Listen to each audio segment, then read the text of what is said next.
रहीम। अस्सलाम वालेकुम स्टूडेंट्स, उम्मीद करते हैं कि आप सब खैरियत से होंगे। आज हमारा जो टॉपिक है वो है इश्यूज इन सॉफ्टवेयर इंजीनियरिंग। हमारे पास कौन कौन से सॉफ्टवेयर इंजीनियरिंग में डिफरेंट किस्म के जो चैलेंजेस हैं या इश्यूज हैं वो कौन कौन से हैं। तो ये हमारे पास डिफरेंट जो इश्यूज हैं, इनसे ज़्यादा हो सकते हैं, लेकिन जो मेन इश्यूज हैं ये आज हम डिस्कस करेंगे कि changing requirement, time limitation, integration, lack of communication, rapid technology advancement or change, collaboration, cyber security, quality assurance. ये डिफरेंट जो चैलेंजेस हैं जो अक्सर औकात जो सॉफ्टवेयर डेवलपर है या कस्टमर है या प्रोडक्ट ओनर है ये उसको फेस करने पड़ते हैं। तो चेंजिंग रिक्वायरमेंट क्या चीज़ है? चेंजिंग रिक्वायरमेंट जो है वो क्योंकि जो रिक्वायरमेंट्स हैं जो कस्टमर की, क्योंकि जो भी प्रोडक्ट या प्रोजेक्ट बनाया जाता है वो कस्टमर के लिए बनाया जाता है।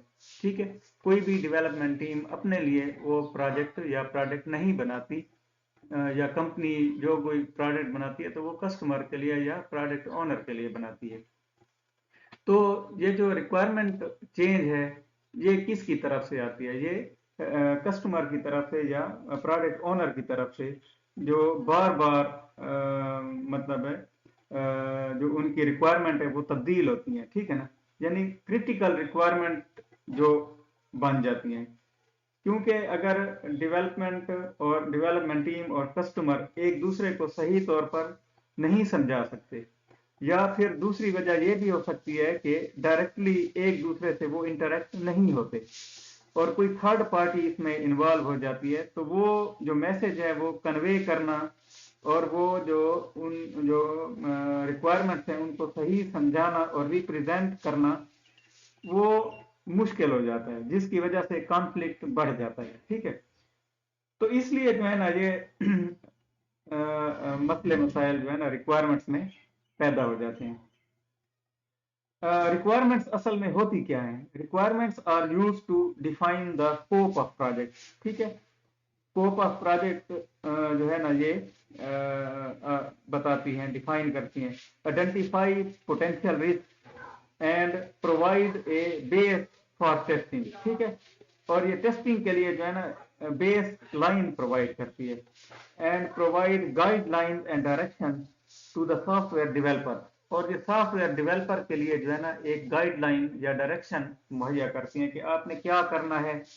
ठीक है, कौन किस हिम्मत में आपने जाना है। ठीक है, जो और ये फास्ट करती हैं कम्युनिकेशन को and collaboration between stakeholder. जितने भी स्टेक होल्डर हैं डेवलपमेंट में उनके दरमियान कम्युनिकेशन को ये फास्टर करती है और कॉस्ट और टाइम को जो है ना वो इफेक्ट भी करती है। यानी अगर सही तरीके से सही डॉक्यूमेंटेड होंगी, सही तरीके से कन्वे होंगी, तो रिक्वायरमेंट अगर कन्वे होंगी तो वो जो आपका टाइम है या आपका कॉस्ट है, ठीक है, वो बच जाता है।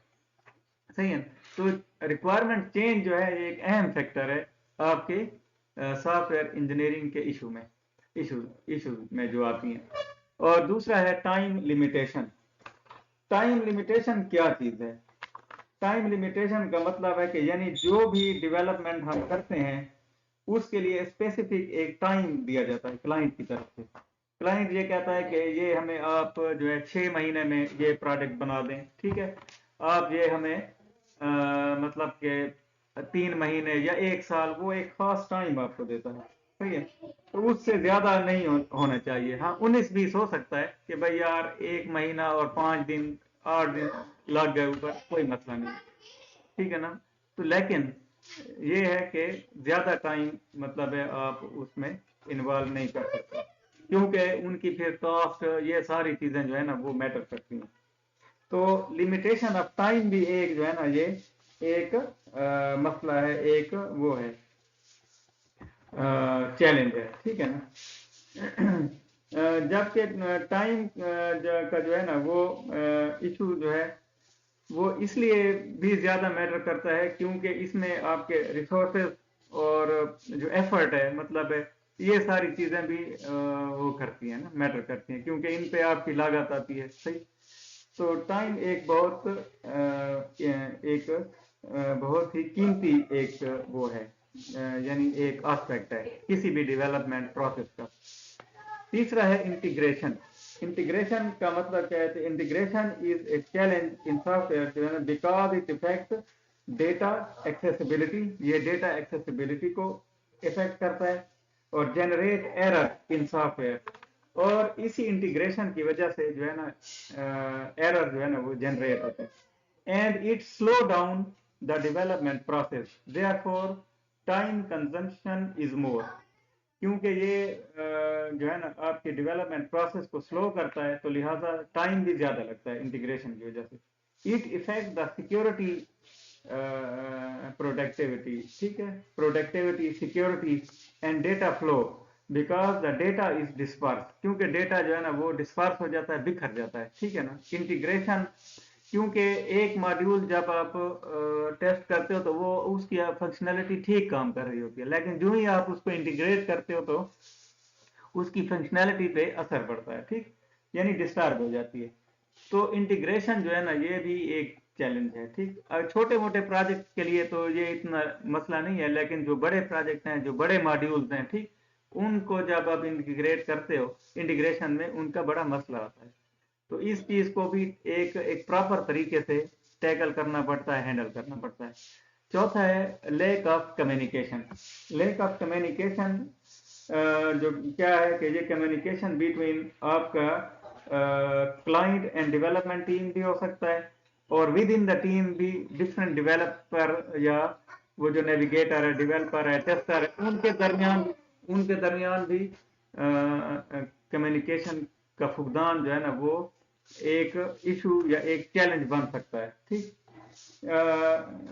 एक डेवलपर जो है फॉर एग्जांपल वो पाकिस्तान में बैठा हुआ है, दूसरा जो है ना वो यूएसए में, या क्लाइंट यूएसए में बैठा हुआ है, और डेवलपर जो है वो पाकिस्तान में बैठा हुआ है, और डिफरेंट प्लेसेस पे वो बैठे हुए हैं, तो उनके टाइम जोन का भी बड़ा मसला हो जाता है, ठीक, उनकी लैंग्वेज का मसला हो जाता है, ठीक है ना।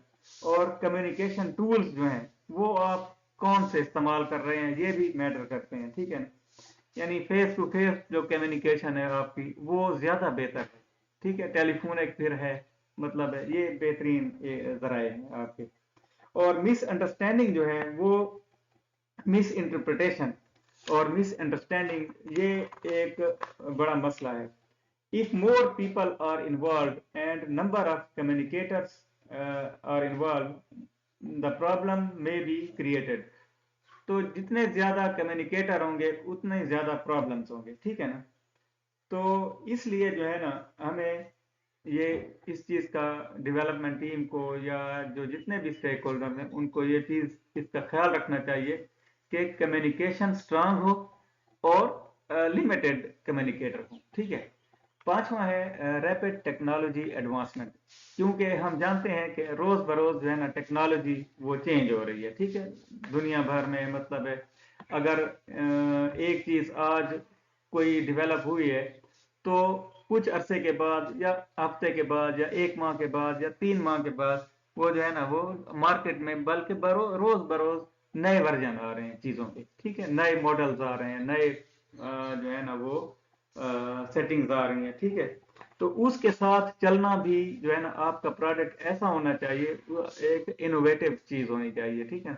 यानी उसमें इनोवेशन का पहलू इस तरह होना चाहिए कि वो टेक्नोलॉजी जो उसकी एडवांस होनी चाहिए और वो मार्केट के तकाजों को पूरा करे।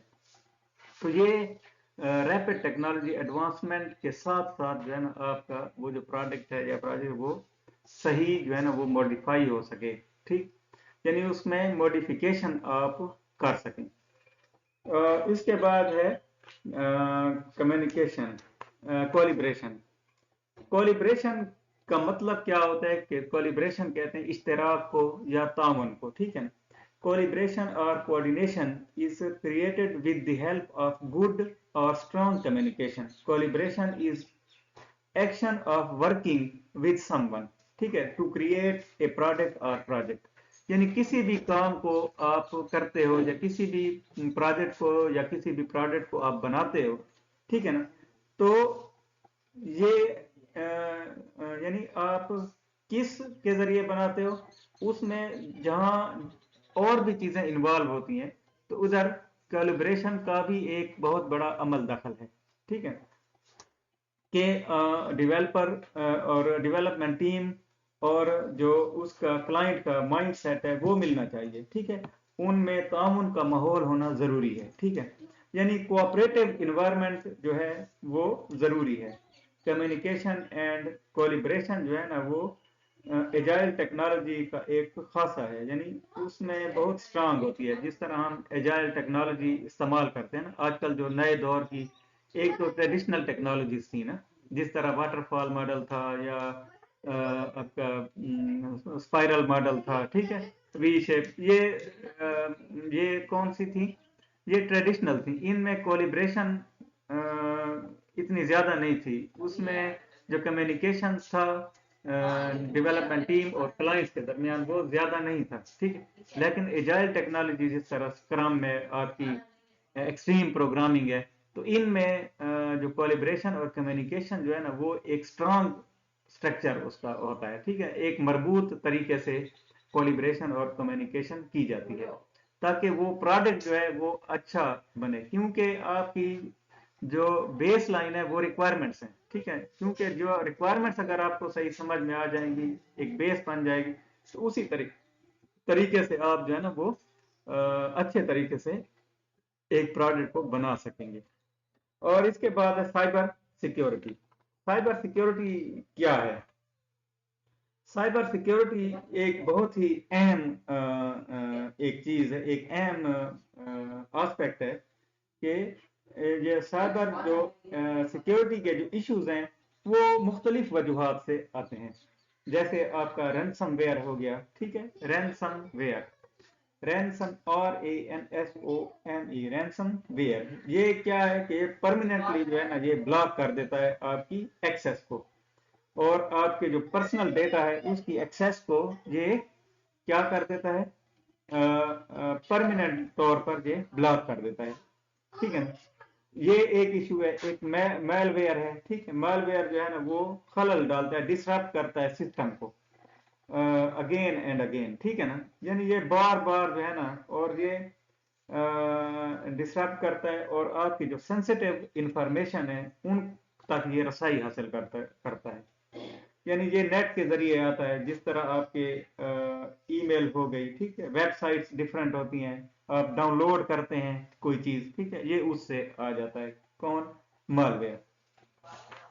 उसके बाद है डेटा ब्रीच है, मतलब है आपका सिक्योरिटी में यानी ये भी एक इशू है ना, यानी सिक्योरिटी का इशू जो है वो साइबर सिक्योरिटी का किस तरह आता है, जिस तरह डेटा ब्रीच है, ठीक है, मालवेयर है, रैंसमवेयर है, इनके जरिए आता है। तो डेटा ब्रीच में क्या होता है कि वो जो आपका जो सिक्योरिटी वायलेशन होती है इसमें, ठीक है ना, जिसमें आपकी जो सेंसिटिव इंफॉर्मेशन है या डेटा है वो ट्रांसफर होता है या कॉपी हो जाता है और अनऑथोराइज पर्सन जो है ना वो उसको देख सकता है, ठीक है ना। तो ये किसकी वजह से होता है, ये इनसफिशिएंट अथॉरिटीज ऑथेंटिकेशन की वजह से होता है, ठीक है ना, आपका मसलन पासवर्ड जो है वो वीक है, ठीक है, या कोई और वजह भी हो सकती है, क्योंकि शेयर हो गए हैं, कोई आपका जो है ना आपका अकाउंट शेयर्ड है, ठीक है, तो ये डिफरेंट वजूहत इसमें आ सकती हैं। अब जैसे क्लाउड कंप्यूटिंग है को आप ले लीजिए, ठीक, क्लाउड कंप्यूटिंग में क्या है कि जिस तरह आपका जो डेटा है वो एक, ये सारी सर्विसेज जो है ना, मतलब है एक ही डिवाइस पे हमें जो है ना वो मिलती हैं। फॉर एग्जांपल भाई आपने डेटा जो है ना डेटा बेस है वो आपको मिलता है, ठीक है, जिस तरह हम ईमेल बनाते हैं ना तो ईमेल में हमें एक स्पेस दी जाती है, फॉर एग्जांपल 15 GB जो है ना वो हमें जीमेल प्रोवाइड करता है। तो क्या है कि ये एक क्लाउड कंप्यूटिंग की एक एक एग्जांपल है, जिसमें हम अपना डेटा भी वो कर सकते हैं, आप वो कर सकते हैं, ठीक है, आप मूवीज मतलब है रख सकते हैं, आप ईमेल्स रख सकते हैं, आप अपने डॉक्यूमेंट्स रख सकते हैं, ठीक है, तो मुख्तलिफ आप जो है ना ये सारे ये क्लाउड कंप्यूटिंग की एक वो है, एक किस्म है, मतलब इसको हम कहते हैं। तो मसलन कोई ऑर्गेनाइजेशन या कोई भी इदारा या कंपनी अपना सेटअप बनाती है तो उसको हार्डवेयर चाहिए होगा, ठीक है, उसको हार्डवेयर चाहिए होगा, ठीक है, उसको डेटा स्टोर करने के लिए मतलब एक्सटर्नल एचडी या स्टोरेज उनको खरीदनी पड़ेगी, ठीक है, कंप्यूटर का खर्चा आएगा, डिफरेंट कंप्यूटर उनको रखने पड़ेंगे, ठीक है, रिकवरी होगी, उनके अखराजात होंगे, मेंटेनेंस के अखराजात होंगे, ठीक है, इस तरह बहुत सारा लॉस हो जाता है। तो इस लॉस को मिनिमाइज करने के लिए या इससे बचने के लिए क्लाउड कंप्यूटिंग जो है ना उसमें सारा काम किया जाता है। तो वो परचेज कर लेते हैं कोई अपनी जो है ना एक स्पेस को, और सारा काम जो है ना वो उसी पे लोड जो है ना वो डाल दिया जाता है। तो साइबर सिक्योरिटी जो है ना ये फिर, लेकिन इसमें मसले मसाइल भी हैं जो हमने अभी बताए हैं कि डेटा ब्रीच है, मालवेयर है, ये सारी चीजें उसमें आ जाती हैं, ठीक। आठवां है आपके पास quality assurance. Quality assurance sometime developer submit project before the time, ठीक है ना, यानी वो प्रोजेक्ट को जो है ना टाइम से पहले जो है ना वो डिलीवर कर देते हैं। तो इसमें बहुत सारे एरर रह जाते हैं जो क्वालिटी पर असरअंदाज होते हैं। आपके सॉफ्टवेयर के प्रोडक्ट की जो क्वालिटी है उनमें एनॉमलीज या डिफेक्ट्स उनमें या डेफिशिएंसीज रह जाती हैं। तो इसलिए ये जो है ना ये क्वालिटी एश्योरेंस जो है ना ये इसलिए हम करते हैं कि रिलीज करने से पहले जो है ना वो क्वालिटी को एश्योर किया जाता है, ठीक है ना, यानी जो प्रोडक्ट ड्यूरेशन यानी प्रोडक्ट बनने से पहले जो चीज जो क्वालिटी हम चेक करते हैं उसको हम क्वालिटी एश्योरेंस कहते हैं, ठीक है। इसके मुकाबले में क्वालिटी कंट्रोल भी होता है, लेकिन वो जब प्रोडक्ट बन जाता है तो उसके बाद हम जो है ना मुकम्मल प्रोडक्ट को चेक करते हैं, तो वो क्वालिटी कंट्रोल होता है। लेकिन क्वालिटी एश्योरेंस जो है ना वो बनने से पहले यानी उसको हम क्वालिटी को चेक करते हैं। तो ये डिफरेंट इश्यूज हैं हमारे पास के जो सॉफ्टवेयर इंजीनियरिंग में आ सकते हैं, ठीक है। तो जितना अच्छा हमारा क्वालिटी होगी उतना हमारा प्रोडक्ट भी अच्छा होगा, ठीक है, उसकी मार्केट वैल्यू भी अच्छी होगी। तो इन इश्यूज पे अगर हम सही तरीके से काबू पा लेते हैं या टैकल इनको करते हैं तो हम अच्छे तरीके से डेवलपमेंट प्रोसेस या एक अच्छा प्रोडक्ट जो है हम बना सकते हैं। तो ये थे हमारे आज के इश्यूज जो हमने सॉफ्टवेयर इंजीनियरिंग में हम अक्सर औकात फेस करते रहते हैं। तो इंशाल्लाह नेक्स्ट वीडियो में हम नेक्स्ट टॉपिक के साथ आपकी खिदमत में हाजिर होंगे। और इस चैनल को हमारे चैनल को सब्सक्राइब करना ना भूलिए। Thank you very much.